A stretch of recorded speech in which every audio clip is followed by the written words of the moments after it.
সুপ্রিয় দর্শক মণ্ডলী, সম্মানিত দর্শক শ্রোতা, সাইমুল্লাহ 24 নিউজ ইউটিউব চ্যানেলের পক্ষ থেকে সবাইকে আন্তরিক শুভেচ্ছা ও অভিনন্দন জানাচ্ছি। আপনারা দেখতে পাচ্ছেন যে সুনামগঞ্জে মেডিকেল ছাত্রদের রাস্তা থেকে সরিয়ে দিলেন বাংলাদেশ সেনাবাহিনী এবং তাদেরকে জিজ্ঞাসা করলেন যে এই সড়ক অবরোধ করে এটা কি কোন ধরনের আন্দোলন, এটা সব মানুষের জনদুর্ভোগ এবং মানুষের কষ্ট দেওয়া, মানুষের যানজট সৃষ্টি করা, কোন ধরনের শিক্ষা, এটা কি মেডিকেল সায়েন্সের শিক্ষা কিনা।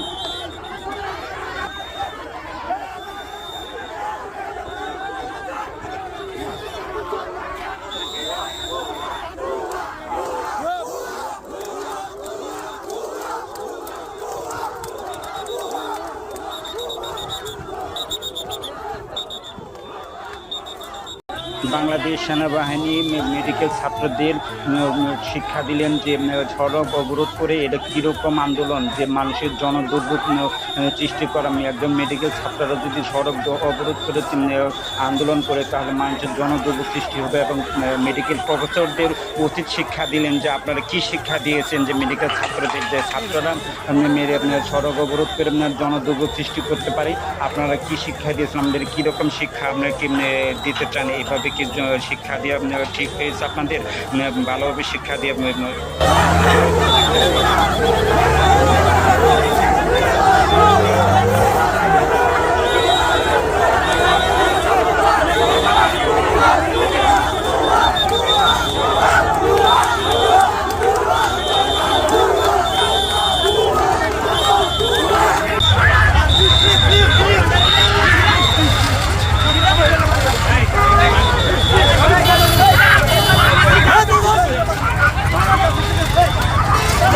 ভাই মিডিয়া আপনারা আমাদের সহযোগিতা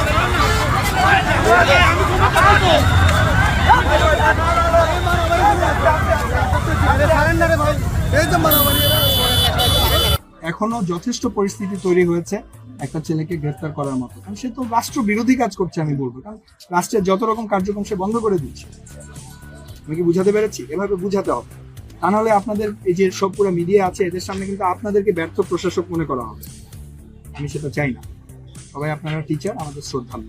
আপনারা কি পারবেন একটু ট্যাকেল দিতে? গতকাল দাঁড়ালো না, তখন সেনাবাহিনী এসেছিল, আমরা দূর থেকে দেখেছি, কারণ শান্তিপূর্ণ ছিল। দাঁড়াও, এখানে দাঁড়াও, রাস্তার দুই পাশে দাঁড়াও। মিডিয়ার সাথে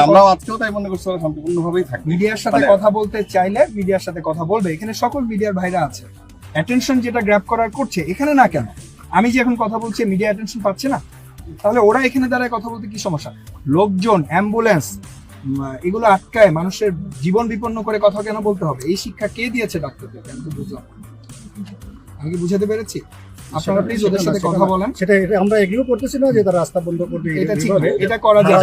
এটা দাবি নিয়ে শান্তিপূর্ণভাবে দাঁড়াইছিল, আমরা ওইটুকুই জানতাম। আমি চাই এরপর থেকে যদি ওরা এরকম রাস্তার সামনে আসতে চায়, আপনারা আপনাদের প্রোটোকল অনুযায়ী যাদের বনে তারা ওদের সামনে থাকে। আমি দেখতে চাই তারা তাদের প্রফেসরদেরকে ক্রস করে রাস্তার উপর যাচ্ছে। এই আমার মনে হয় না এই ধরনের উদ্ধত্ত, এই ধরনের বেয়াদবি করার মতো ছেলে আমাদের মেডিকেল কলেজের ছেলে। আচ্ছা, ইনশাআল্লাহ আমরা এই যে ক্রাইসিসটা হচ্ছিল, আমরা সাথে আসবো। আপনাদের না রাস্তার উপরে আপনারা এখানে দাঁড়াবেন, আপনারা ওদেরকে ঠান্ডা রাখবেন, ওদের কথা বলার ব্যবস্থা করবেন।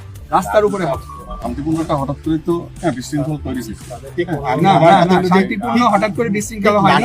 এটা গতকাল রাত থেকে এরকম একটা প্ল্যানিং চলছে যে এইখানে রাস্তা তার আগে ইনস্ট্যান্ট হয়ে গেছে, এরকম কিছু না। এটা আপনাদেরও ব্যর্থতা, যে এসব যে কানাঘুষা চলছে এটা আপনারা জানতে পারেন। যাই হোক, মেইন কথা হচ্ছে এত কথা বলে তো হবে না। আপনারা এরপর থেকে ওরা যখন গেট থেকে বের হয়ে দাবি দেওয়া করবে, আমি দেখতে চাই আপনাদের সিনিয়র লেভেলের যারা আছেন তারা ওদের সাথে আছেন, ঠিক আছে? আপনি তার দাবি মানেন বা না মানেন, তারা যেন রাস্তায় না যায়। তাদেরকে যদি রাস্তায় যেতে হয় তাহলে আমি মনে করবো যে প্রফেসর, সিনিয়র প্রফেসর যারা আছে তাদেরকে ক্রস করে, তাদেরকে অমান্য করে তারা চলে গেছে। আজকে আমি ওই কথাটা বলতে পারছিলাম না যে তোমাদের টিচারদের দিকে তাকাও, ওনারা অপমানিত হচ্ছেন, ওনারা এম্বারাস ফিল করছেন। উনি ছিলেন, উনি পাগলের মতো চেষ্টা করে গেছেন আটকানোর জন্য, আর কেউ ছিল না। এখানে আরো স্ট্রং প্রেজেন্স লাগবে, কারণ ওদের থিমটাই হচ্ছে ওরা সিনিয়রদেরকে চায়। সো এখানে ওনাকে উনি থ্যাংক ইউ ভেরি মাচ, আপনি চেষ্টা করেছেন, বাট ওনাকে দিয়ে হচ্ছিল না। এখানে আরেকটু বয়োজ্যেষ্ঠ, আরেকটু যাদেরকে মানে তাদেরকে লাগাবেন, উনিও থাকবেন সাথে লোক থাকবে। বুঝে গেছে? আচ্ছা ঠিক আছে। সুপ্রিয় দর্শক মণ্ডলী, সম্মানিত দর্শক শ্রোতা, এতক্ষণ আপনারা দেখলেন সুনামগঞ্জের মেডিকেল ছাত্রদের এবং সুনামগঞ্জ মেডিকেল প্রভাষকদেরকে উচিত শিক্ষা দিলেন বাংলাদেশ সেনাবাহিনী। তাদেরকে কিভাবে দেশ গড়তে হয়, কিভাবে আন্দোলন করতে হয়, এইভাবে শিক্ষা দিলেন। ধন্যবাদ জানাই বাংলাদেশ সেনাবাহিনীকে এত সুন্দর করে তাদেরকে বুঝিয়ে দেওয়ার জন্য এবং সুশিক্ষা দেওয়ার জন্য। ধন্যবাদ বাংলাদেশ সেনাবাহিনী।